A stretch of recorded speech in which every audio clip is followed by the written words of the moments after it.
So Isaac was my second favorite character of the show. My first character that I absolutely loved is actually a new addition, and that was Lenore. Yes. Lenore Oh was my amazing. goodness. Yeah, fantastic. So I guess now we Wasn't can. Yeah, we can get into that. Wasn't Lenore Edgar Allan Poe's Yes. girl? Yes. Okay, Yeah. Yeah. thought that name sounded familiar. Yeah, he wrote a few times about Lenore, That's what I obviously thought, most yeah. famously in The Raven. Yes. Caught the Raven. Nevermore. Eat my shorts.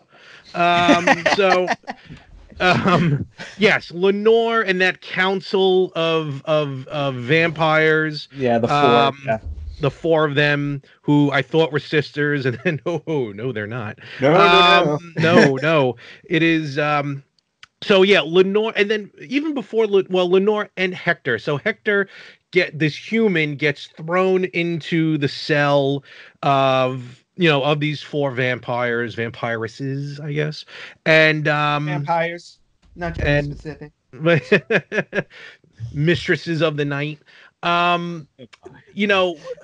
The Hector was definitely one of the characters that I gravitated to, as far as I was really interested in what was going on with him. I mean, he was beaten, he was downtrodden, he's being treated like an animal, as vampires would do with humans, and just to see where his character went from the beginning of the season to the end of the season, I was very fascinated with. I think just from an entertainment value.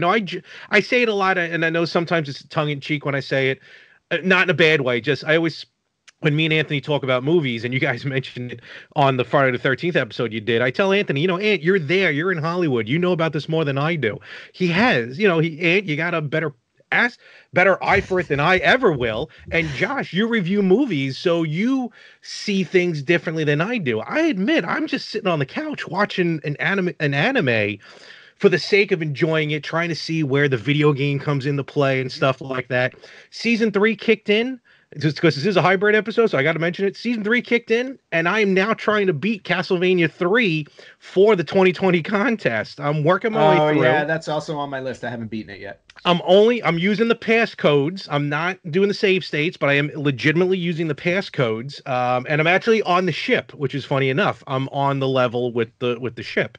But in any event, Hector and Lenore, my God. I think well, Larry, dive into it a little bit, because I'm actually curious. You talk about how I'm in Hollywood, Josh reviews movies all the time. Like, I'm curious to see, like, if you peel back the curtain a little bit on what you saw with this story, like, what was it about it that really, like, resonated with you? Because obviously you're having some type of reaction to it. Yeah, well, it was bad enough that Josh gave the spoiler alert to us, and now I'm like, oh, it's gonna be these two. Okay, this is gonna be interesting. Mm-hmm. But I enjoyed, with the four vampires, you had four distinct personalities. You had the one, and I don't remember the names. I don't have it. I got them if you want. Okay. Them. So you got Strika and Marana, and then Carmela and Lenore. Yeah. So Carmela, yeah, go ahead, Josh. Well, I was gonna say they each had their own part to play in kind of the grand scheme of things, to where you had Carmela was kind of viewed as the scheming vampires, they quote unquote said, but then you had Lenore was the diplomatist, you had the strategist in Lenore and Strika, right? Or Strika Marana was the military. Oh, right. And then Marana was the strategist. Yeah. So when they threw Hector into into the cell, I mean, he's naked, he's afraid, he's malnourished, they literally dragged him for like 800 miles or whatever it was when they found him. Are you talking about Hector or Josh? Whoa. He may be naked, but he's never afraid, which is even worse. Very, very true. Yeah. Even worse. You see, Hector, the first thing he eats is a piece of bread, and which I thought was just sponge at first.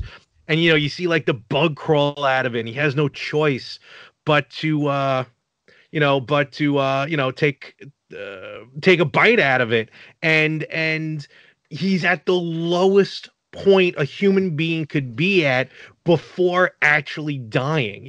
Like before being killed for mercy at this point. Mm-hmm. So, and then as the time goes on, Lenore, who yeah, being the diplomat that she says she is trying to get, at first I thought Lenore was legitimately falling for him. Like she'd go downstairs, she'd hang out outside the cell, he was in the cell, they'd be having these conversations. Mm-hmm. And you're made to think, oh, maybe Lenore has a heart, for a vampire, has a heart in there. She wants to run off with him. She feels bad for him. She's clearly the youngest of the four of them, so she's probably thinks the way Hector would think. She does find him attractive. He finds her attractive. All this stuff. She slowly gives him a bed, gives him a bigger cell, gives him clothes. But even before that, the human element of Hector never left him, because when Lenore reached in to give him the raspberry or whatever it was, he reached around and grabbed her by the throat, was like, I can rip your throat out right now. So even at his worst, at his deepest, darkest, bottom of the barrel, he still has that animal instinct that we all have. And then, realizing Lenore's a vampire. Yeah. It definitely has the upper edge at all times. But Lenore and Hector, I really thought they were going to be like this power couple by the end of the season that were going to almost like take over and become this entity to go into season 4 to truly battle for Sypha and Trevor. It turns out it went a little differently, but because what do they say? Zebra never changes its stripes, or a cougar never pounces on a hippo or something. I don't know. But, Lenore ultimately is a vampire, and she showed that at the end. Did you mean a leopard never changes his spots? There we go. That's what it was. So, and I kind of dug that she, after doing all this with Hector, and Hector's finally like, all right, I'm in. And in the middle of passion, she tricks him. Like she had this plan the whole time, and he's like, bingo, here we go, game on. And nope, she had this planned out from moment number one. Well, let's think about it like this: like to really garner someone's trust, and you kind of saw that the relationship between Hector and Camilla in season 2, where she basically had like worked on him for a while, and then he ultimately betrays Dracula because of the seeds that Camilla started sowing, and so you start to see that same aspect take effect, to where you have a broken man and you treat him nice and you give him just a ton of attention and give him what he needs, basically. And like, let's face it, like when you're having sex with someone, you're at your most vulnerable. Like there's a vulnerability that comes with sexual relations, that comes with the relationships, period. But sex is the ultimate expression of a couple's love, and it's in that you're, each party is being most vulnerable. So to me, when she ultimately ends up doing the putting the ring on them and everything, the blood bond with them, I like, is just one of those moments, again, is like a twist that I just did not see coming, for one. For two, it really kind of showed you who the character was, and how smart and capable she could be. And that was the moment that I kind of like, I liked Lenore as a character. That was the moment that I really loved her, though. And the aside that she and Hector have after she explained all of the stuff that she's done to the other Council of Sisters was a really great aside. She really does have him trapped, and it's this like sad nature, but at the same time, like, it's, men are extremely vulnerable, or can be vulnerable, when it comes to that kind of thing. Well, it didn't hurt that she was cute as a button. So, I mean, that's what led to it.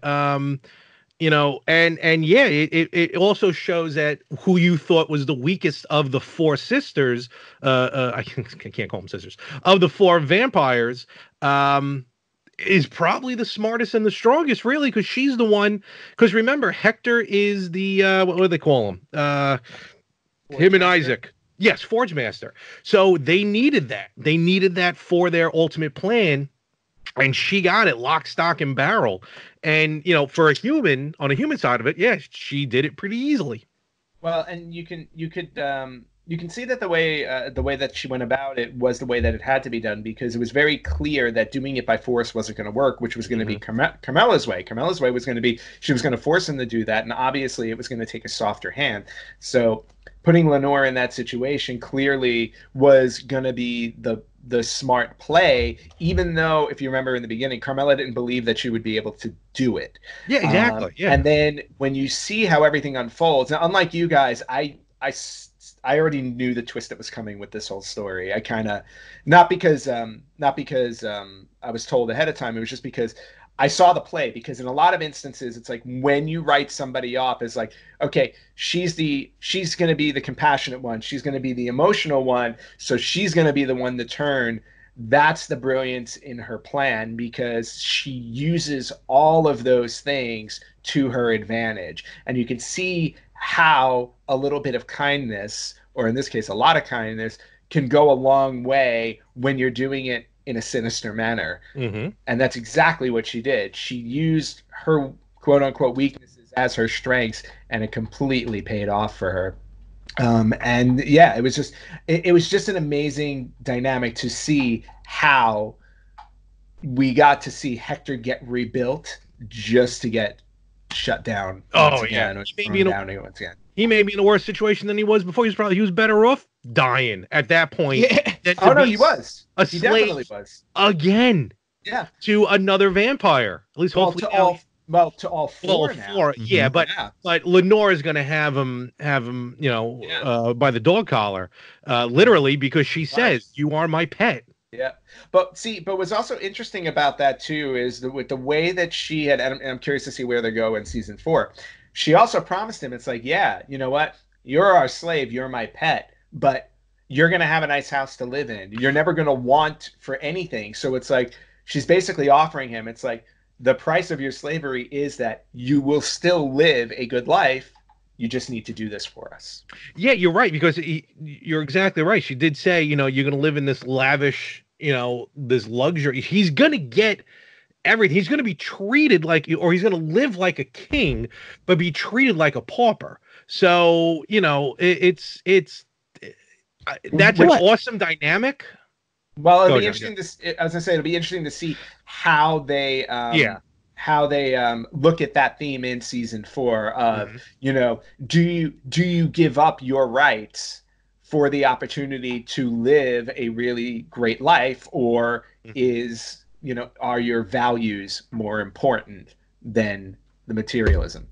Yeah, because you got to ultimately ask, it's like, what good, it kind of goes back to the old adage that, to kind of bring the religious angle back into it, what good is it to gain the whole world but lose your soul, ultimately? And that's kind of the spot that he ends up. And man, like, I've been in, I don't want to say like I've been in relationships like that, to that extreme. Whoa. But wait, were you in a blood bond with a vampire and had to take over the world? Oh, okay. No, I was just going to say, no, I think he's talking about the hentai part.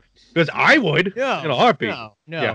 I basically I know what it's like to take one for the team. I get it. As far as like relationships, like where you might not exactly like the other person, but you're in it for reasons against your will, basically. That was the last 3 months of my relationship in college. Ooh, Josh, I think that topic bears further discussion in another episode. We're gonna dive into the Josh history. Yeah. So Josh, let me ask you this. So in the beginning, and we were joking about it a little bit, but so we had 2 of these hentai scenes. And I guess the fourth storyline none of us were interested in, because we haven't even really talked about it, was Alucard and the twins. We just didn't get there yet. We found ourselves talking a great deal about all of these. So yeah, but I feel like, like if it was something major, we probably would have talked about. We would have been more excited to talk about it in the beginning, in my opinion, because it kind of him. And before you go into the head time thing, let's just touch Alucard really quickly, because I feel like the head time thing could be a good thing to end on, since we started with a teaser of that. Well, it's not. I'm not saying just for the sake of hentai. It was no. I know. I just meant that that's basic to talk about. Well, what I mean is that's part of the climax of the whole show. Like, in other words, when all four stories, when they keep cutting back and forth between all of these things. Sorry. Yes. A different show, Larry. Shows. Sorry. I'm not going to put one. Right. But just to touch on the Alucard thing, because I really do think it had an important theme, and a theme that does lend credence to discussing it, especially for Josh's show with Victims and Villains.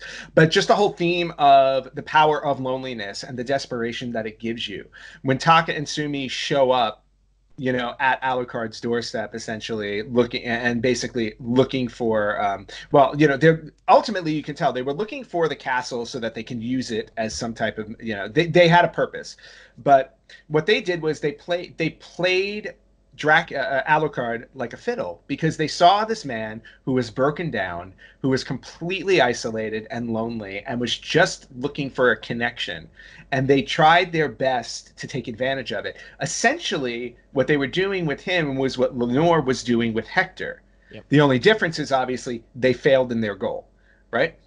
Mm-hmm. And so we got to see how close they got to it, because Alucard, like I said, was just looking for that connection, and he was so desperate for it that he let his guard down and allowed himself to be duped by these two, by Taka and Sumi, to the point where he almost lost his life. Yeah. Well, I think with their relationship, it felt like when you first, like we said, when you first meet Alucard, he's very depressive. There's even a point where he does meet the twins, and they say, how long have you been here? And he says something to the extent of, it might be a few years, it might be a few days, it might have only been a month. Mm-hmm. Like, I don't know. Like, I've lost basically all sense of time because of this depression and because of what I'm going through right now. And that's very reminiscent of what it feels like to go through depression. So to kind of come along, and when you've been heavy in depression for so long, and to have a person that, or in this case, multiple people that are going to basically give you purpose, that's kind of where I started to perk up a little bit, because A, it's very reminiscent of what it can take to get a person out of depression. B, it also gave him purpose in the story, because I felt like up to this point we hadn't really had a purpose for him. And when you get into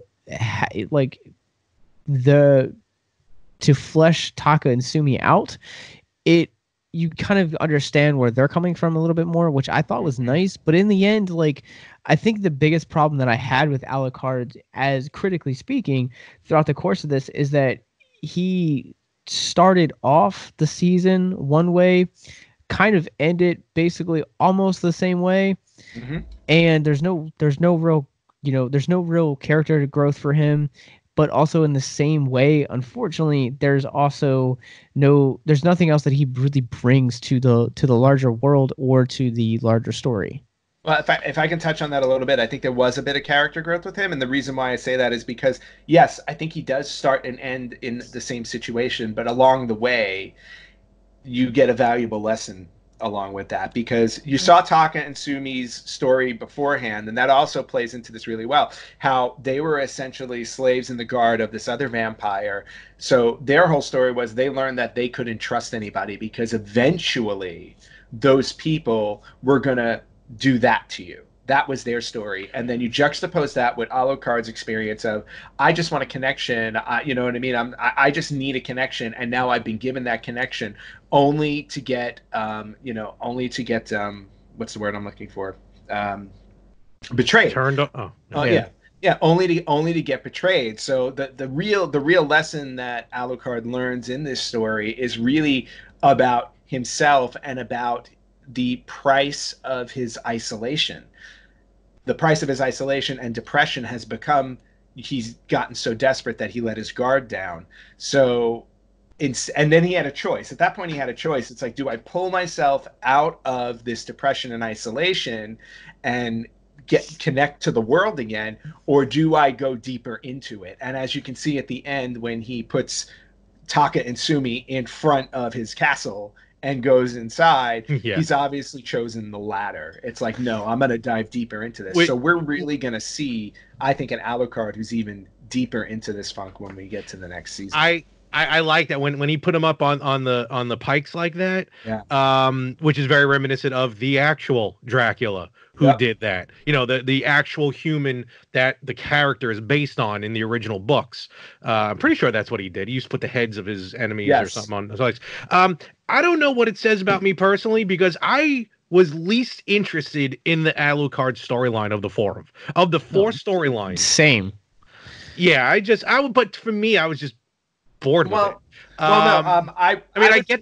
I would put it in as of the four. If I had to pick the weakest one, I would pick his. But I do think there were some bits to farm out of it. Yeah, I mean, I get the depression part, and I definitely noticed the isolation part of it. So I understood all that, because he was very open in revealing all the trade secrets of the Belmonts to these two twins. Before getting turned on. So yeah, to me though, it just didn't like at the end, like episode 10, I'm waiting for all four of these stories to interlock with each other. And then, as the season progresses, I can see, even though they never do, I can see where, the village, Isaac, and the vampires, I'm like, all right, I can see where all three of those can end up in episode 10 to lead in. But with Alucard, I'm like, where the hell is this going? I don't see this connecting in any way. So I was going to say the connection to me is going to be when the threat of Dracula comes back. Well, that's when they'll pull him back into the fold. But I think that they're also, and I don't know, like not being as fluent in the video game mythology as you guys are.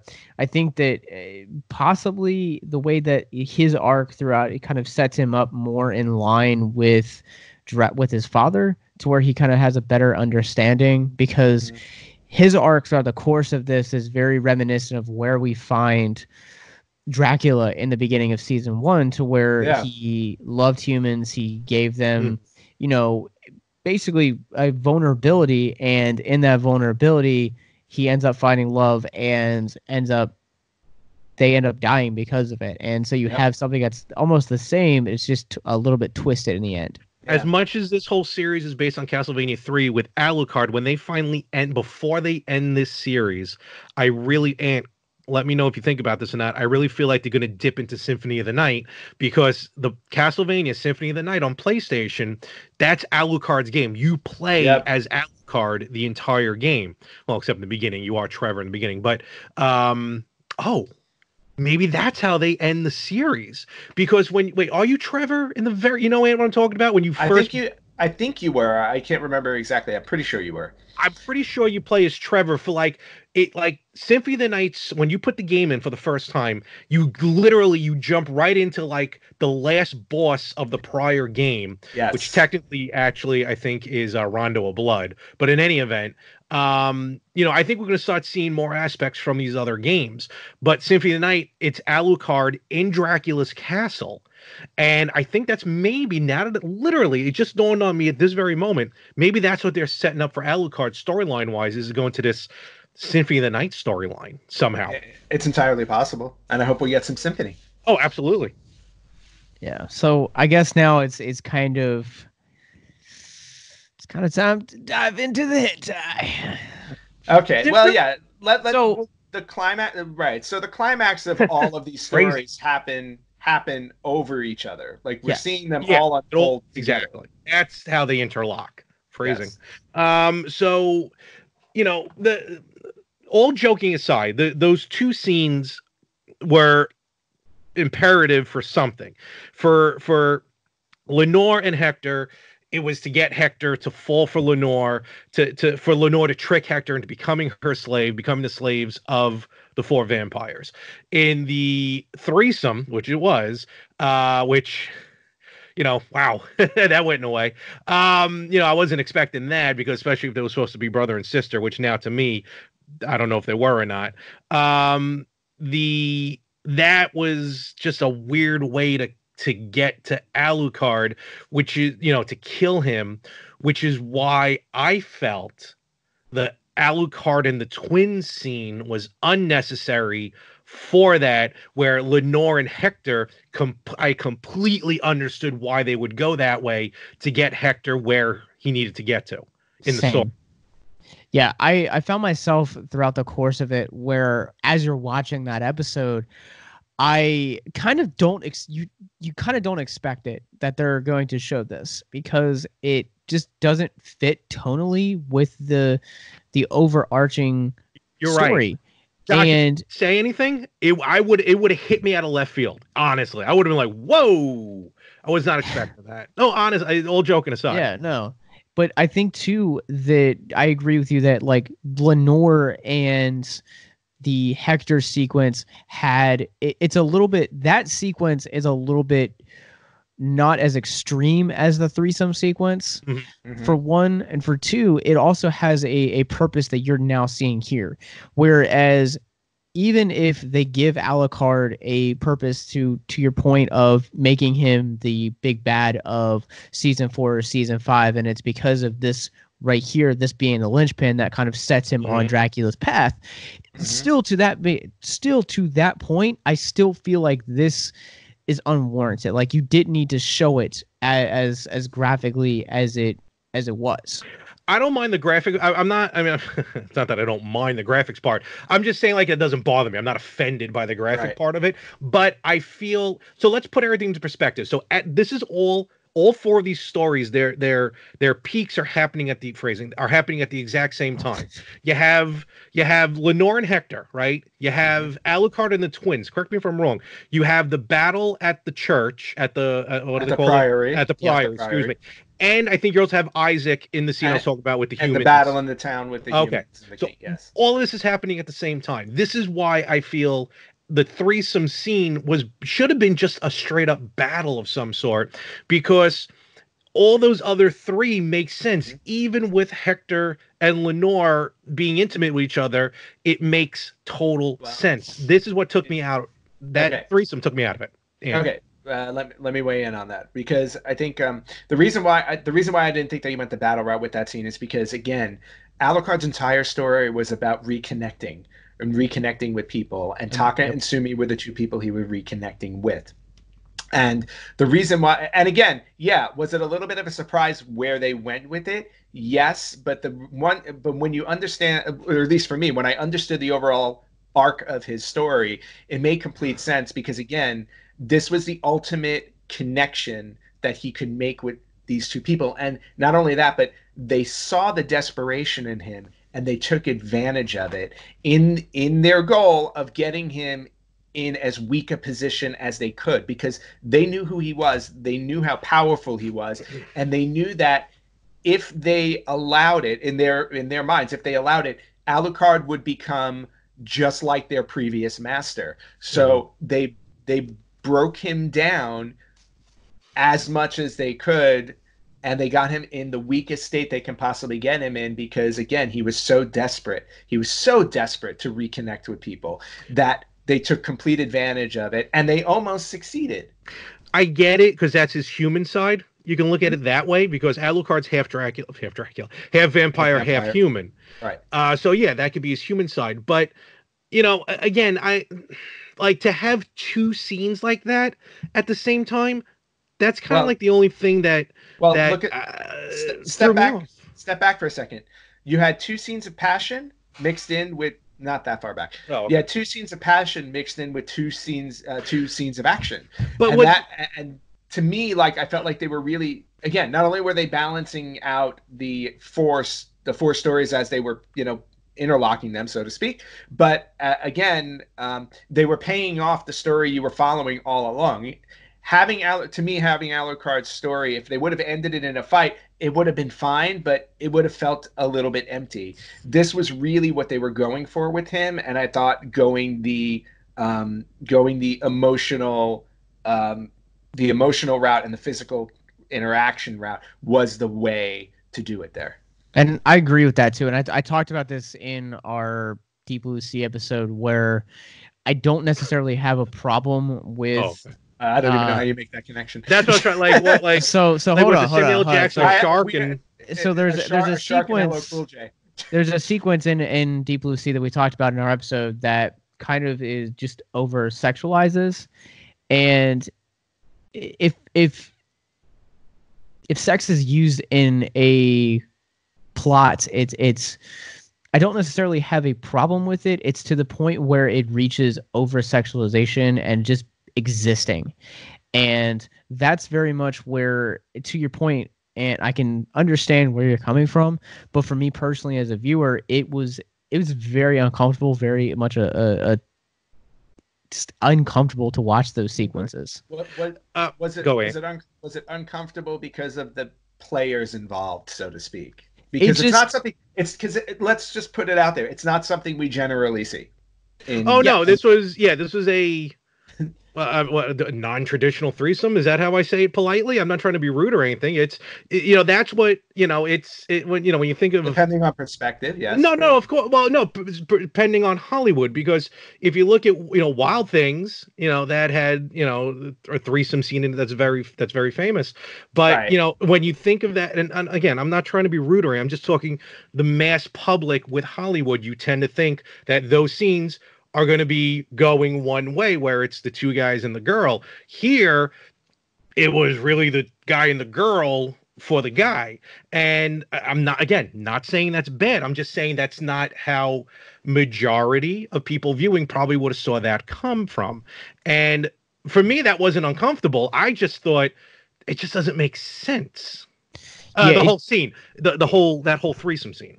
Yeah, it doesn't. And again, I think I understand where Anthony is coming from in regards to the the connection, the need for it, how that sequence really thrusted Alucard's character arc forward into the going into the fourth season.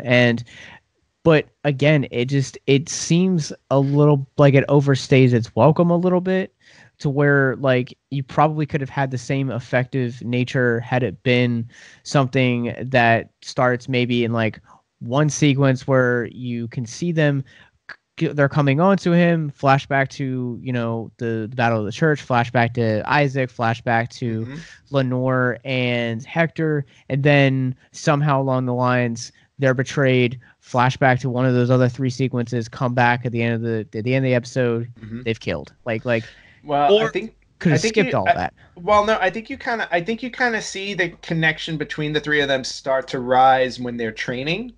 I don't know. Do you remember when they're in the training sequence and they tackle him and they're on the ground and you see something? Right. Yes. Yeah, you see something going on there that's like, oh, there's more to this than just a mutual respect for each other and a need for training. There was definitely something more building. So I didn't think that's why I didn't think it came out of left field when it happened, but and the purpose behind it and everything to me made sense. No, the left field I meant was the fact that they just showed they showed the nudity, they showed all that. If Josh didn't say hentai to us, in a chat, I would have been like, whoa, what is going on here? I'm not, if it would have been simulate, something else, if it would have been, Skinamax, it would have been fine. But I think if Netflix. Yeah. If they would have done that threesome scene, like one or two episodes before, then like space out those two scenes. I just felt it was kind of like I didn't feel uncomfortable. I was just like,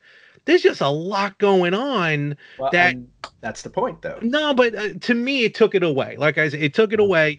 Either have it in a different episode, or personally, I would have rather have seen the battle where, yeah, fine, Alucard comes in contact with the two humans, and then ultimately it's about Alucard connecting with humans and then being betrayed by humans. No matter whether it's a fight, whatever. And I personally thought that the two scenes worked really well because you got to see how they went in two different directions. And I thought that had you had separated them, you wouldn't make that connection between the two. You saw, and that's what it was. I go, both of those stories were building to this moment. Or, you know, and just to see the way that each of them played out, and one went left and one went right. And I actually thought that was really clever on the filmmaker, on the director's part, to do that. I really do, because the action sequences, the two action scenes, to me, those generally went in the way that I was expecting them to. We both saw which direction they were going in. Obviously, the swerve in Trevor and Cypher's scene was Dracula didn't come back. That was the real swerve. But in other words, like, we knew in both of those scenes, Isaac was going to prevail. Trevor and Cypher were going to prevail. So I kind of already expected those. I was like, but the other two, to your point, if you didn't see the Hector Lenore twist coming, that was a surprise. If you didn't see what was going to happen with this whole threesome thing happening, and how that played out, that was a surprise. I actually thought that those were the two scenes, to me, that were more powerful in terms of what you expected and what you didn't expect. But that was fair enough. All right. Well, we'll agree to disagree on that one. But that's yeah, okay. we definitely agree to disagree there. That's the beauty about things like this. Is it's all art, and it's meant to be subjective and interpret it into each person's own way. But I know that you guys wanted to kind of talk about the video game relations with this season as well. You know, for me, it's not even just the season, it's the series. Again, the series is based on Castlevania 3, Dracula's Curse from the NES. And maybe it's either, because I never completed Castlevania 3, I never beat it, but it as I'm playing through, for those on Victims and Villains who are unaware, me and Anthony this year in 2020, for as long as 2020 continues to exist, is we're doing a challenge, a 2020 video game completion challenge. Basically, who can complete more games between the two of us. And, you know, so far, I'm up. What am I up right now? I'm up like 5-3 or something. I think it's 5-2. I haven't really gotten into a flow. Yeah. Well, I think we both and you play cheesy games. It is quantity over quality. I will continue to say that. But yeah, and I can tell by your quality. But hey, listen, it's a game. Anyway, they made it. But with Castlevania 3, you know, like when the series first, season 1, which was only 4 episodes, I found myself going, I remember that in the game. I remember that in the game when Trevor showed up and met Cypher. That's exactly how it played out in the video game. But now, as I'm playing through the game, I'm getting further into the game than I ever have before. Now I'm starting to see from the other, even though the game came out first, I'm starting to see the other way. Like, oh, this happened in the show. This happened in the show. I don't know if you're seeing it that way as well, Ant, but real quick before I get your thought on it, so far, the one thing that's bugging me is there's no Grant. I'm waiting for Grant from Castlevania 3, which is the first secondary character you come in contact with that you can play as. And I've always enjoyed Grant's character in the game, even though right now I still have Cypher because of the series. Right. Well, and all I can say is wait until season 4. I mean, I wouldn't be surprised if Grant comes in eventually. But yes, no. And I haven't completed Castlevania 3 either. So so my knowledge of it is somewhat limited. But what I really am enjoying, to your point, are all of the Castlevania references, you know, that keep popping up. First off, the night creatures and the evil bat things that come like the characters that come popping up. It's like I remember them in the games. I'm like I'm literally pointing at them and I'm like, oh, I remember him. Oh, and I remember that one and this one and this one. And that part's really cool. To your point, the ship and the ship scene and the ship level in Castlevania 3. Again, it's an excellent connection. And Josh brought up in Isaac's story when we run into the old woman who was the last one left alive.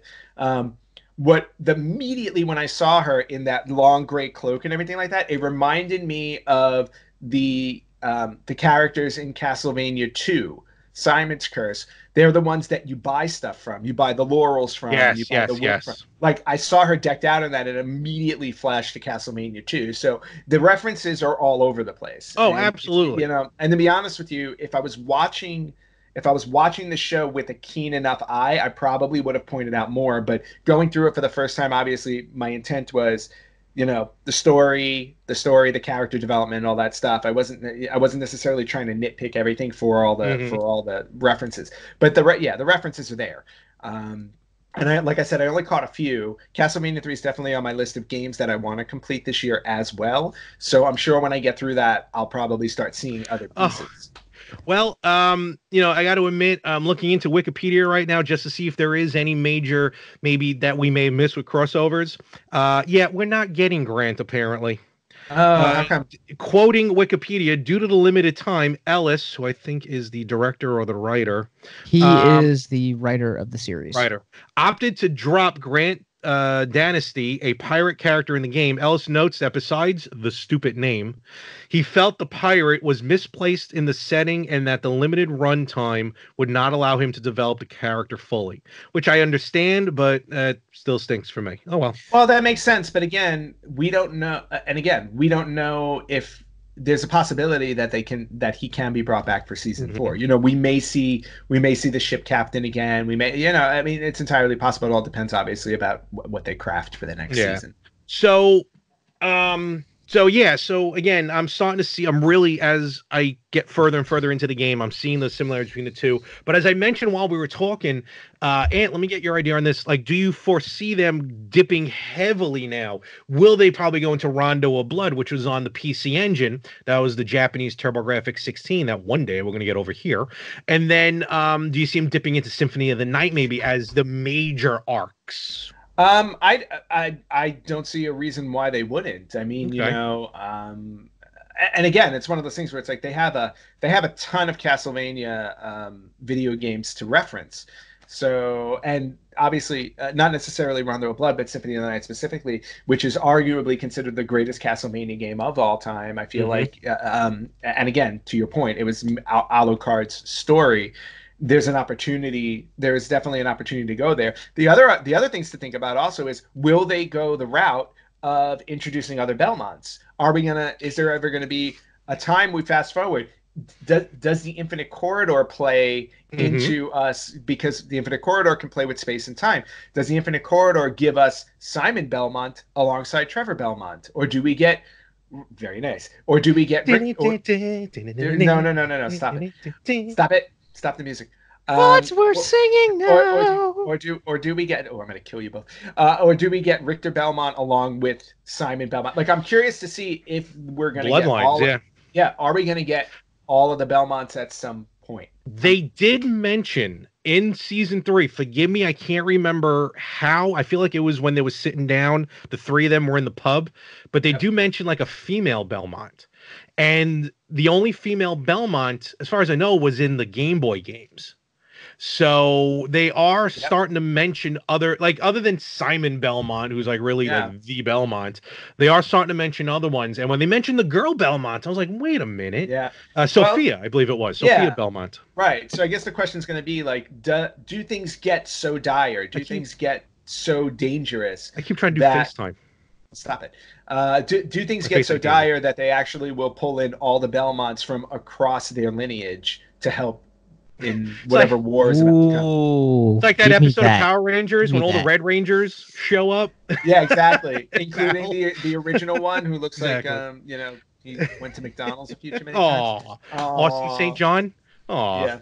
You ever watch his videos on YouTube when he like explains everything, then he gets like heated about it? Yeah, no, he's a very angry person. He's an angry elf. Yeah, no, he's an angry ranger. Oh. But anyway, I'm definitely looking forward to seeing more of the video game elements brought into the show. I really do think, though, in this season, there was a lot more that I picked up on first go around. When I go back and watch it again, I'm sure I'll pick up more, especially after I complete Castlevania 3, which is going to be coming soon to a live stream near you. But yeah, it'll be really interesting to see what else they managed to pull in from the video games. And also, I'm curious to see if they pull in anything from the later ones, like on the PlayStation 2 and stuff, which I've honestly never played. Mm-hmm. Oh, the female Belmont was Soleil, Soleil. Okay. All right, that was what I was thinking of. Soleil Belmont. Soleil, probably. So, the Let me ask you this: do you also think and then Josh, I want to get your idea on the games themselves. Do you think they're gonna, now that they're in season 3 and they're getting this history unto itself for the anime, do you think maybe they'll skip the games and just start going off on their own? That wouldn't surprise me. It's possible. I mean, you look at I think they should. All right, so let me. I would answer this with another example from another medium.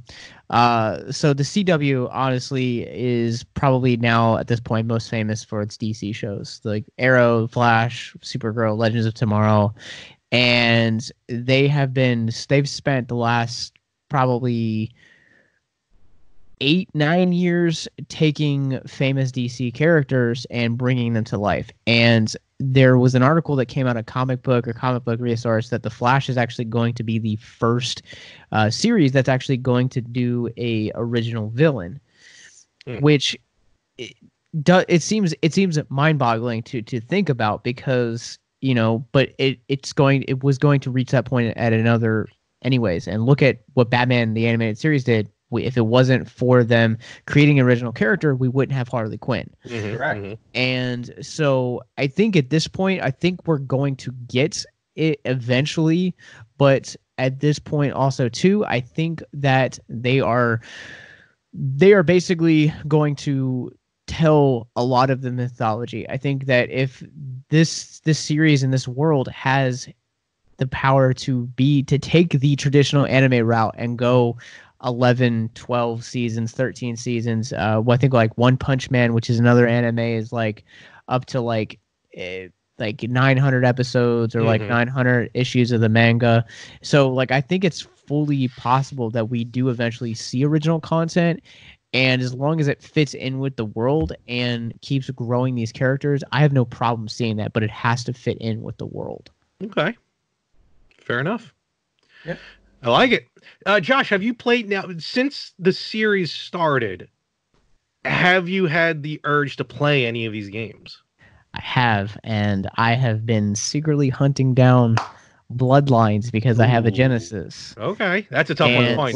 It is. Bloodline is a pricey one. It is, and every time I came across it, we were doing an event in Virginia Beach last fall, and I came across it. And I think the cheapest one that I found so far was like $80. And I turned to my wife and she was like, absolutely not. That's why you can't ask her. One day. Dreams. Look, $80 is not worth the fight, and it is not worth the couch duty. But it's worth the game. But I get it. It's definitely worth the game. Yes. Josh, do you have any of the newer systems? I don't. I have a PlayStation 1 and a Sega Genesis. Okay, then to that point, really quickly, have you ever played Symphony of the Night? Because that's an inexpensive game on the PlayStation 1. Oh, you're right. Yeah, it's so abundant. Yeah. Yeah, you can get that inexpensive. I've not found any place around me that has it. All right. I've looked for it, but I have not had any place around here. I highly recommend then, since you have a PlayStation 1 and it's a more affordable, get Symphony of the Night. You will not be disappointed. Also, if you can find, Josh, Castlevania, I don't know, it may be pricey. Castlevania Chronicles on the PS1. It's basically the first Castlevania game, both like in its original graphics and like had an enhanced graphics at the time. Another great way to experience the first Castlevania game. I've played the first Castlevania. It's the only one that I've actually played. Oh, okay, fair enough. All right, cool. Nice. Trying to find it, like Castlevania 3 is only available on the NES, but the reason why I asked if you had the newer systems, because you can get the Castlevania Castlevania Collection, which gives you almost all of them. Yes. 1, 2, 3, 4, Bloodlines. Yeah, on PlayStation 4, Xbox One. Is it on the Switch? It's on Switch. That's how I got it. It's on Switch. Yeah, I have it on PS4.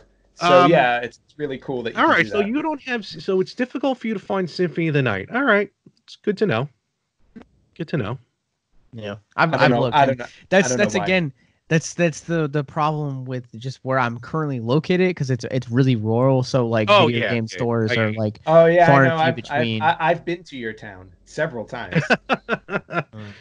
Recently, he stares into your window. Yeah, I knew it. Yeah, I don't live in LA anymore. I live right outside your town. But yeah, no, if you can come across them, definitely when you get, I mean, and I understand the price for Bloodlines. Yes, admittedly, $80 is good for Bloodlines, especially if it's in the box. It was not. But I get, wait, it wasn't in the box and it was still $80? It was 200 in box. Wow. Oh wow. I'm so happy. I'm so happy I never got rid of that game. I wonder which box, because I have the other one. I have it in the original hard plastic. Yeah, I got it in the when they redid them, like in the cardboard ones. Oh no, yeah. I have the OG. That's a nice. Yes. That's a nice one. So Josh, yeah, when you get if you ever do come across though, if you see it, definitely try and pick up. Well, those three, because those are the only two systems you have. Yeah, Symphony of the Night, Bloodlines, I know you're looking for, and Castlevania Chronicles anyway, because it's just a good to play like the remix mode. It's pretty cool of the original. And by all means, stay away from Castlevania 2. Yes. Hey, I'm still waiting for you to finish the game. Yeah, we'll keep waiting. Yeah, well, you know what? I think when Charlie guest hosted on our show a couple weeks ago, he said it best. He said if Larry ever completes Castlevania 2, he should win the 2020 contest automatically. Just a wash. I'd be down to see that. Oh well. But yeah, so I'm getting into it. And I want to mention as well, I am not using save states as much as I'm playing Castlevania 3 on the Switch. I am not using save states. I am using the original passcodes that I get, when I die in the game. So I am sticking to that. Make sure you live stream the ending so we have proof. I will do my best to live stream it. But yeah, so that right now I've been working on that. And after that, I wanna get to 4 on Super Nintendo. 4 okay. I'm not familiar with. They may be quoting 4 in the anime, and I don't even know it, to be honest with you. It's entirely possible because again, my experience in Castlevania peters off after 2. Yeah, it's a fun, but man, it is a difficult. Oh, and I have Symphony of the Night under my belt. So, all right. All right, cool. Yeah. Other than that, this has been a heck of an episode, I gotta say. This is definitely, yes, this felt like a marathon episode. I feel like this may be a 2-parter for the retro gamers. It just might be. And might I say, Larry, that you have never looked better this episode. Hey, listen, I can't even, my head is so big, I can't even tie the back of it. I see. Those days are long gone. And Josh, I would also like to say thank you for doing a hybrid episode with us. And also thank you for wearing clothes. And thank you for being a friend. Thank you for being a friend. Okay, no, we're not gonna get sued by we're not 3 old women, nor are we Pixar animated characters. So let's move on. And if you threw okay, so all right, so let's end this up, Josh. So I guess with that, we're gonna put this through our Rorschach rating scale, 1 to 5. We're gonna start with Anthony. Where would you give Castlevania Season 3? 4.5. Okay. I guess out of 5. 4.5 out of 5. I'm going to use a different scale. I'm going to use the Belmont sub-weapon scale, and I'm going to give this 4 axes. Okay. I'm also going to go 4. Yeah, 4 because, like I said, some of the little bit of humor that was like it was just too much fecal matter humor for me that I just thought was weird, just a little too weird. Considering you're a WWE fan, I find it funny that you're not liking the poop jokes. Oh yeah, well, there is but that is true. And again, the whole, which we already talked about already, the ending sequence, one of those sequences just took me out of it a little bit, but still overall. Great season, great show, great series. There hasn't been a bad episode yet. So far so good. Indeed. And we'll wrap up our end just real quick. Remember you can find us everywhere on Instagram, Facebook, YouTube at Retro Gamers Podcast, on the Twitter at Retro Gamers Pod. Ant, hit them with the website and the email. www.theretrogamers.com, and you can email us at email@theretrogamers.com. And on our end with the Retro Gamers, make sure you go check out Victims and Villains. Absolutely fantastic series, great shows. In fact, these two gentlemen, Josh and Anthony, continuing their Friday the 13th specials that they will be locked in for the next decade and a half. I know. And they just did 4, right? It was just part 4 you just did? Yeah. Great episode. Yeah. I truly loved it. So you guys are doing good with that stuff. Well, thank you. I still, Thank to this you. day, I have no idea when I signed up for that or why. So keep it up, though. Keep up the good work. So Thank you. we had done the first episode, and I was like, we should just keep this a tradition, because I was like, I want to see what the rest of these movies offer. Yep. And that was kind of your blood signing right there. Why don't you just take a weekend and record all the episodes? That's not a bad idea, Josh. Not actually a bad idea. I'm just saying, you don't have to. Well, no, I'm just- because you know what? Josh has You to know put what? a post- It helps extend our friendship It's for the true. next like 3.5 years, and then after that, I can dump Josh like a bad habit. Oh, Ouch. ouch. Shots to the arrow. Well, you guys can find us everywhere as I recover from that arrow. You guys can find us everywhere. Past episodes, social media, keep up with the reviews, upcoming events, contact information, and more. And most importantly, suicide prevention resources at victimsandvillains.net. Before you get into it, I'm sorry, Yeah. John, only before you get in, because your ending is always very meaningful, even though I'm sitting here in a mask. But I also want to mention on our end, remember, new episodes drop every Tuesday, but every Friday right now for the foreseeable future, our classic episodes are going back up. Every Friday on YouTube and on the audio side, you're going to get the first 28 episodes are going back up over 28 weeks. We had to take them down for storage reasons. That's all cleared up. Episodes 29 to 99, audio only, are going to be put up on the YouTube page. So for those looking to catch up, as the time goes on, you're going to see that. So you're actually getting 2 episodes a week, a new one every Tuesday and a classic one every Friday. Yep.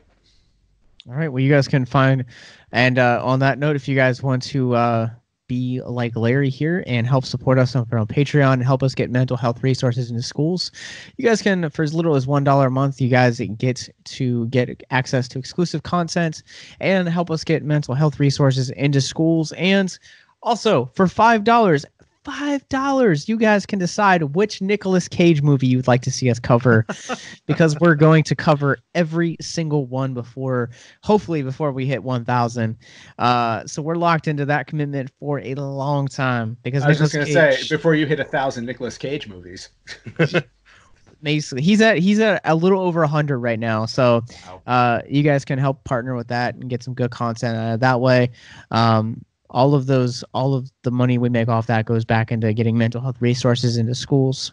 So consider supporting us at patreon.com/victims and villains. But this has been Victims and Villains. And we will catch you right here next week on the Retro Gamers Podcast.